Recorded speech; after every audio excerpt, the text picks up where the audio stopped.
Welcome to Not Entirely Unlike Tea with Christine Collins. Hey there, it's Christine Collins, and I have a fun one for you today around the question of whether you have ever received a message sometime in your life that you are lazy, that you are procrastinating, or you could go ahead and insert in your own.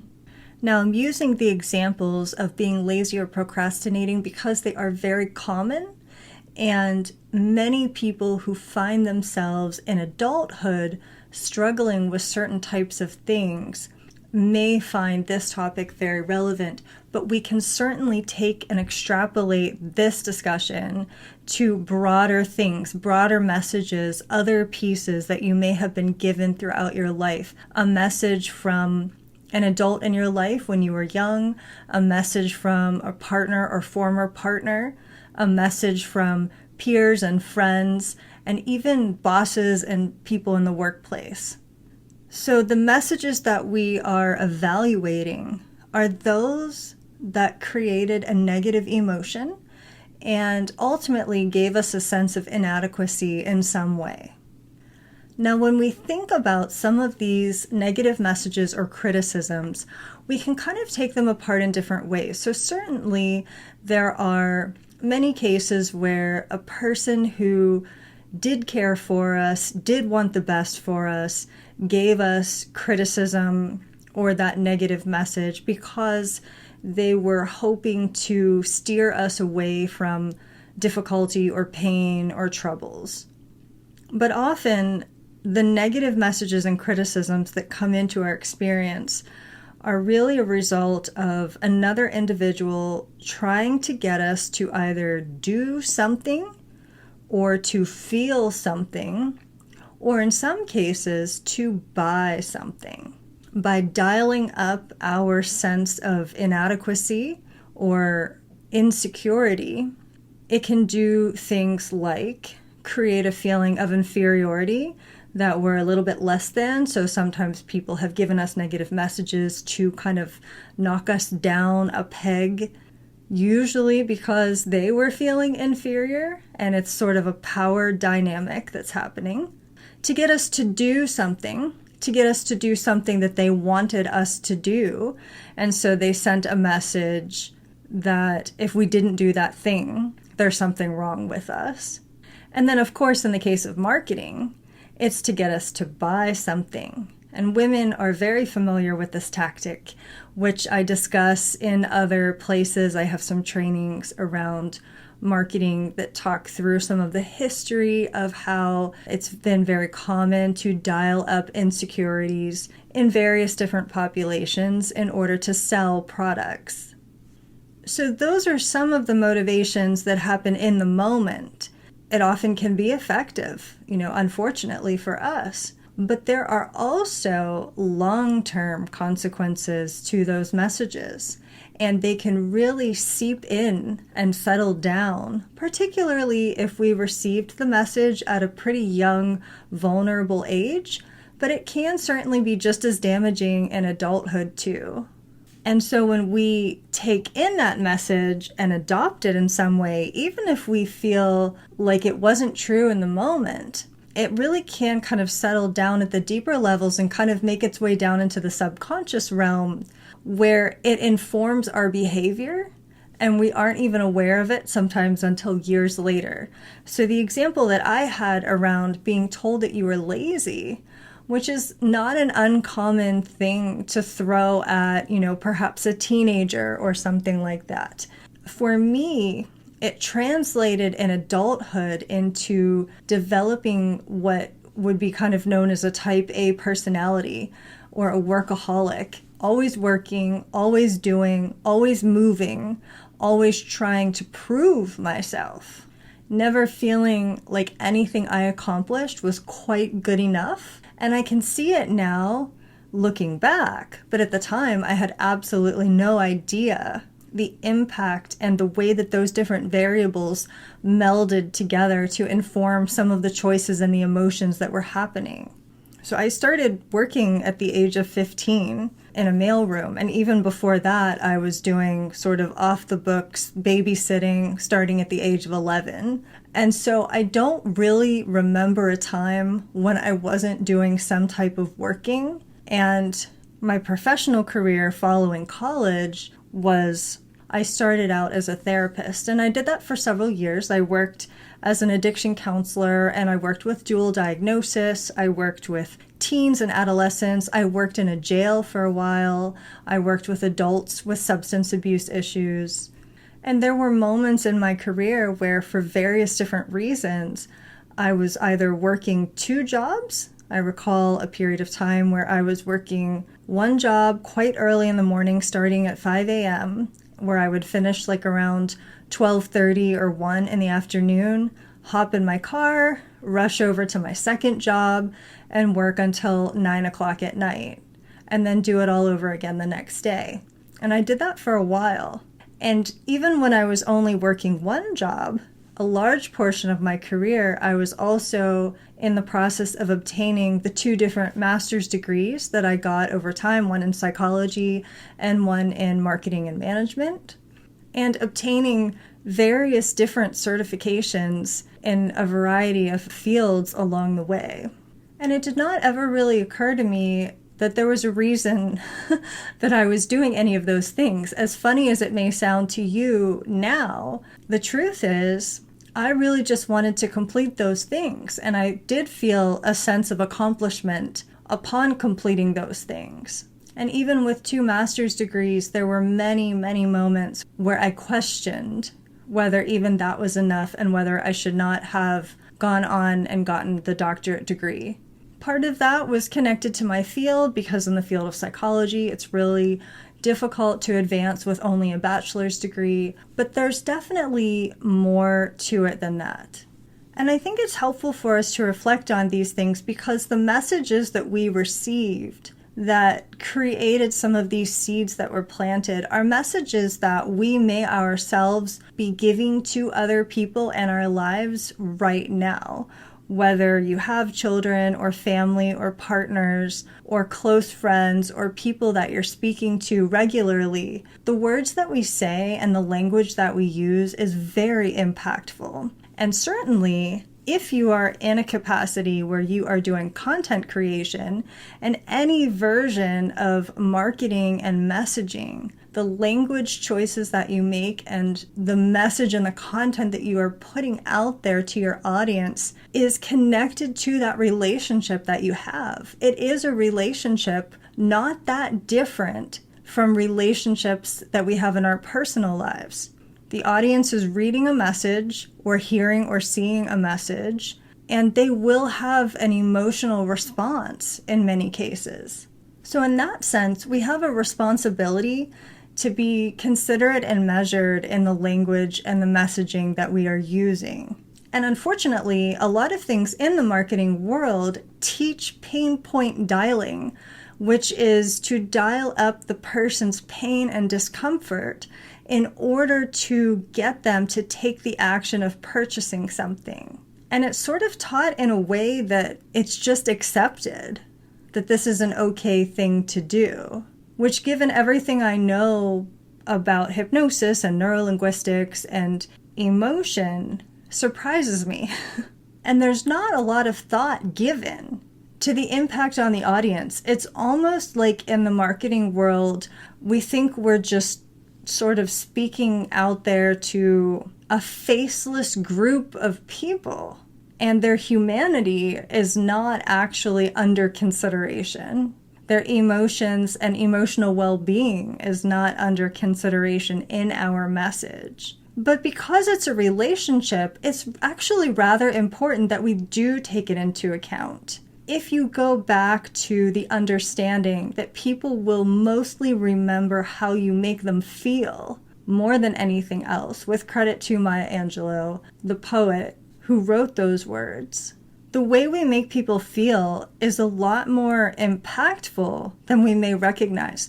When we're creating a message to sell a product, we are largely thinking about selling the product, or at least most marketers are. They're thinking about how to position themselves in the marketplace. They're thinking about the value proposition of their product or service. They're thinking about how to write the copy in such a way that it will catch the eye, catch the attention of their target audience. These are all of the different pieces that are thought through. But very rarely do I see much conversation at all about the impact that the message will have on the receiving party. And yet there's a whole lot of conversation about how we message to our partners in our relationships, to our families, certainly to children, and the types of language that we use and the way that we deliver a message. But it hasn't quite trickled over fully into the marketing world as far as I have seen. Not to say that there aren't lots of really good people out there talking about that. I'm just saying mainstream, I'm not seeing it. As a matter of fact, a very popular app recently sent me an email calling me names because I had not recently been inside the app. Now, fortunately, I'm the type of person who will just laugh about that, tell everyone I know about that, but there are plenty of people who would probably be in the audience of that app who are maybe a little bit less stable and not doing so well, and it's not helpful. Now, I have a more in-depth training around this that I will share with you in the show notes in case you're interested in delving more deeply into this concept of reflecting on messaging. And it is centered around desire-focused messaging as opposed to pain-dialing messaging. But for our discussion today, I would like to take us back to these concepts of laziness and procrastination. So here's an interesting take on the notion of procrastination and with it, the concept of being held accountable or accountability, which is another term that I see thrown around very often in the entrepreneurship world, but also in the business world. So many people believe that they actually need to go and hire someone to hold them accountable to doing their tasks and completing their projects. Now, one of the reasons why we see this in entrepreneurship so frequently is because it's a very different model than working in a traditional job where you have a boss or a supervisor or someone in your experience that is sort of following your work, following up on your work, making sure something is getting done and getting accomplished. In the entrepreneur world, it's kind of just you. You can only hold yourself accountable. And because most people had that experience first, beginning all the way down in childhood, catching the school bus, going to class, having teachers grade your work, there was always some form of accountability. And so what can happen for entrepreneurs is that for the very first time in their lives, they are in an experience where there's not someone higher up or bigger than them checking up on things. There are still consequences, but it's different than having a person following you. So there was a lifetime in which we were socially ingrained into a system where we were largely motivated extrinsically by external forces that caused anxiety. And that anxiety drove us to take certain actions.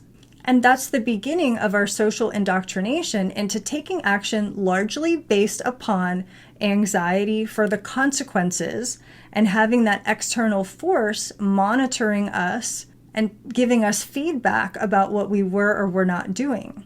So we were reinforced by those societal systems that were in place, getting up and going to work, getting up and doing the next task. There was nearly always that so-called accountability, that reinforcement of behavior.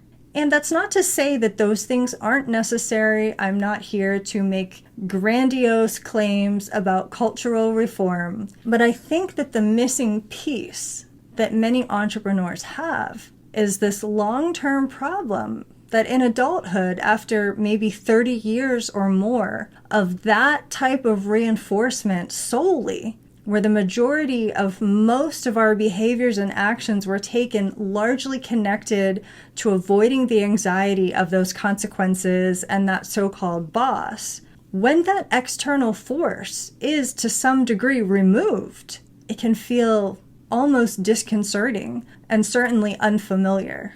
Now, that's not to say that there aren't still anxieties around money and survival. Those are absolutely still present. But there's a less direct connection between getting up and doing that very next task and all of those other things. There's not a boss hovering over your shoulder to yell at you, to write you up, or fire you if you're not writing your content, if you're not posting on social media, if you're not following up with a client or a potential client. That anxiety reinforcement system is largely removed. And so for the first time in our lives, in mid or late adulthood, we're finding that we have to completely design from scratch a reinforcement system for ourselves that actually and consistently works. And so many times people go around reaching out for this accountability thing, which is basically saying, I want another boss. But that's not the only way. It is a way, and it's not a wrong way. I am also not here to tell anybody not to do something that's working for them. If you need to do that, please, by all means, do what works for you. I'm just here to present a different insight, to think about this a little bit philosophically, to step out of it just enough to assess whether there aren't other ways or other options. Perhaps we could discover what else motivates us, what else gets us up every day, what else gets us moving, what else gets us on to the next thing, beyond knowing that there's a phone call or meeting happening in an hour and the person on the other end is going to question what we have accomplished. It is possible to learn, even now, even this late in life, how to tap into our own intrinsic motivation, the motivation that comes from inside. Whether you want to continue to use that platform of anxiety or marry in some delight and other types of incentives, eagerness and excitement. And at least in my experience, entrepreneurs often do find those things. In fact, many entrepreneurs work far more hours than they ever did when they were just working for someone else because they are eager and they are excited. They are creating something. The challenge is learning how to do those things and use systems consistently, those internal systems, because we can feel the reward of creating something that we enjoy creating. There is a dopamine reward system from getting feedback on social media and the likes and comments and shares. But the struggle that I see really often is the people saying, I need to be held accountable. I need to pay somebody else to basically kick me in the bum, tell me what to do. Which is very ironic because a lot of people moved into entrepreneurship because they didn't want that anymore. They wanted to be their own boss. So you may be learning perhaps for the first time ever how to motivate yourself. And it isn't easy, but it is possible. And I think that the first step is recognizing that continuing with the ongoing structure of external motivation founded upon anxiety, sheerly because it's just familiar, that familiarity of having someone else place that amount of anxiety upon you, provoking reinforcement to get you to do the next thing, which is what accountability is, that may not be the only way, that you may have other options. And I think that the number one thing that you can do if you're interested in exploring this is to become very aware of yourself and to just simply observe and to pay attention to what are the moments when I notice that I do get up and go do the next thing. What are the things that tend to reinforce me? Do I enjoy being reinforced by this, or that? When I was working on my master's degrees, I would often use my meals as reinforcement. Now, I would not necessarily recommend that to everyone. It happened to work for me that I would work until I completed the paper or the project, and my reward was getting to sit down with a nice dinner and maybe watch something, Netflix or a movie or something like that. And for me, that was highly motivating. There are lots of people, though, who would not be capable of ignoring their hunger for a period of a couple of hours like I did. There are other types of reinforcement. Another tool is finding some type of a system of ticking off your tasks that triggers your dopamine reward system. Some people like to do it on paper. Some people like to do it electronically. Some people like to do both. And there's still absolutely nothing wrong with arranging social interactions, like with peers or colleagues. I know a lot of people who enjoy doing co-working, where they all get together on a Zoom call and work together at the same time and accomplish different things. And it just feels good to know that there's other people that are working on something simultaneously, even if they're working on different projects.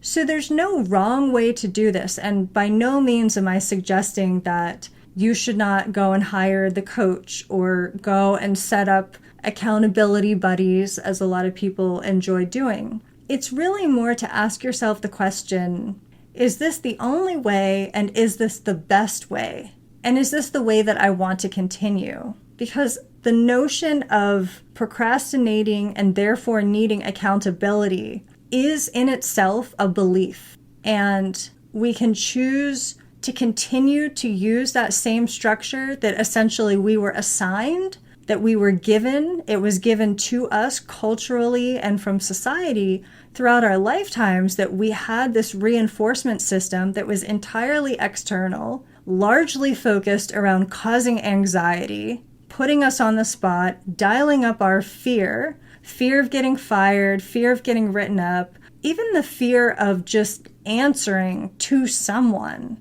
having to have that conversation about what did you get done today.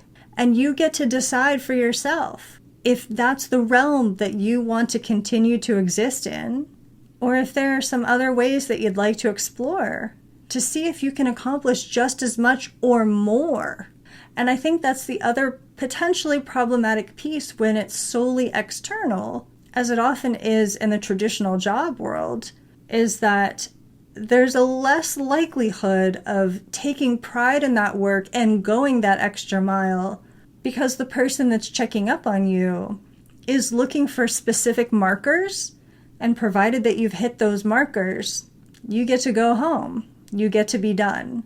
But when you're building a business, going the extra mile, most of the time, it's necessary. There is nobody else. There is no second shift coming in to pick up the work that you left.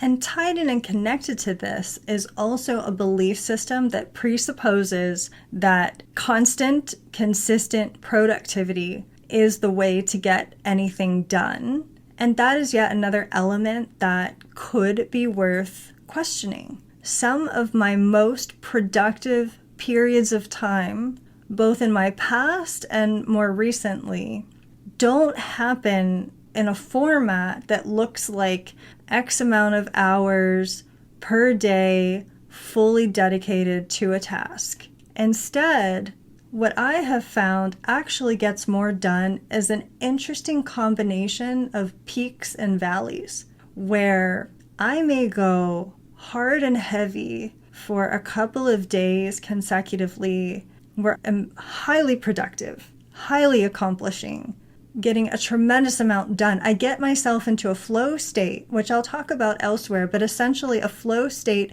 is when things just kind of mesh and work together. And this is a brain state that can be measured on fMRIs, where you tend to forget about time and space. You are less cognizant of physical pain.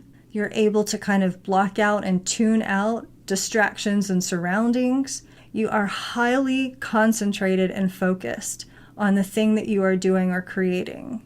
And when I'm able to work in that way, I can accomplish 10 times more than when I am chipping away at something slowly and painfully. But in order to have that level of productivity during that span of that couple of days or few days, there needs to be a relaxation period as well.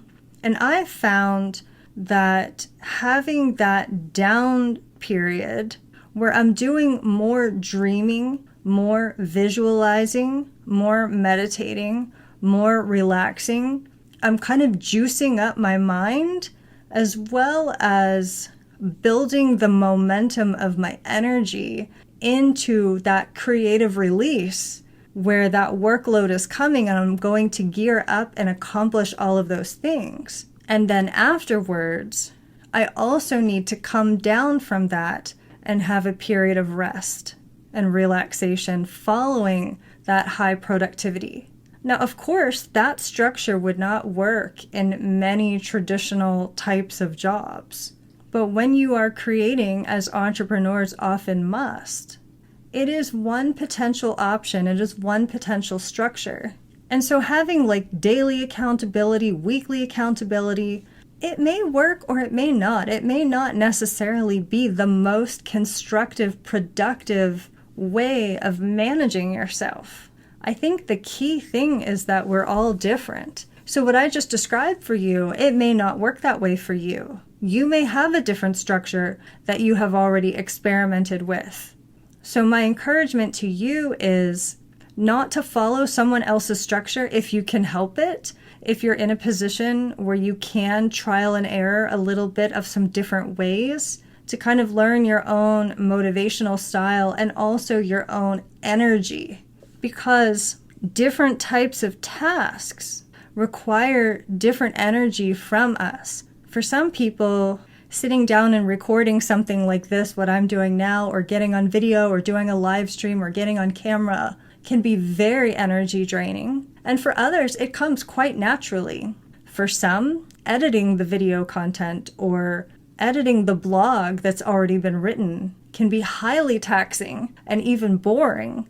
And yet there are others who will just eat that task up with delight. So assessing your own energy, how much energy is being consumed in that task is also very beneficial. Assessing which pieces need to be isolated for you because of the way that your mind works and the way that your energy works.